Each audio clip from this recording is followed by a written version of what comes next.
ಕಾಲು ಪ್ರಾಮಾಣಿಕ ಕೆಲಸ ಮಾಡೋರಿಗೆ ಸಮಸ್ಯೆ ಜಾಸ್ತಿ. ಹೌದು, ನಾವು ಹಂಗೆ ಅನ್ಕೊಂಡಿದ್ವಿ. ನಾವು ಪ್ರಾಮಾಣಿಕವಾಗಿ ಕೆಲಸ ಮಾಡೋರೆ, ನಮಗೂ ಸಮಸ್ಯೆ. ಪದೇ ಪದೇ ಗುಬ್ಬಿ ಶ್ರೀನಿವಾಸ್ ಅವರು ನಿಮ್ಮ ಮತ್ತೆ ರಾಜಣ್ಣ ಅವ್ರ ಬಗ್ಗೆ ಮಾತಾಡ್ತಾ ಇದ್ದಾರೆ. ಪದೇ ಪದೇ ಏನಿಲ್ಲ, ಈ ಚುನಾವಣೆಯಲ್ಲೇ ಮಾತ್ರ ಆ ರೀತಿ ಮಾತಾಡಿದ್ದಾರೆ. ನಾವೆಲ್ಲ ಸ್ನೇಹಿತರುಗಳು, ಒಂದೇ ಪಕ್ಷದಲ್ಲಿದ್ದೀವಿ. ಇವೆಲ್ಲ ಬರ್ತಾ ಹೋಗ್ತಾ ರಾಜಕೀಯದಲ್ಲಿ ಇದೆಲ್ಲ ನಡೆಯೋದೇ ಇಲ್ಲ. ನಾವು ಪರ್ಮನೆಂಟ್ ಸಿಸ್ಟಮ್. ಮಾತಾಡ್ತೀರಾ ಸರ್? ಮಾತಾಡ್ತೀವಿ. ಅದಕ್ಕೆ ನನಗೇನು ಮಾತಾಡದೇ ಇರೋದು ಅಂತ ಅಂಥದ್ದೇನಿಲ್ಲ. ಮಾತಾಡದೆ ಮಾತುಗಳು ಬಿಡೋವಷ್ಟು ರಾಜಕಾರಣ ಇಲ್ಲ.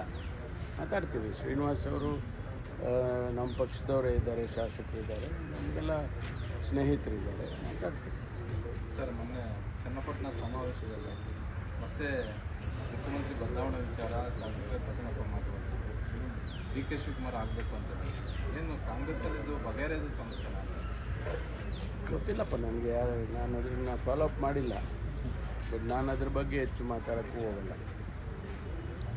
ಸರ್, ಇನ್ನೊಂದು ಕುಮಾರಸ್ವಾಮಿ ಅವ್ರದ್ದು ಒಂದು ಹಿಂದಿನ BDA ನೋಟಿಫಿಕೇಶನ್ ಪ್ರಕರಣದ ಹಿನ್ನಡೆ ಆಗಿದೆ ಸರ್.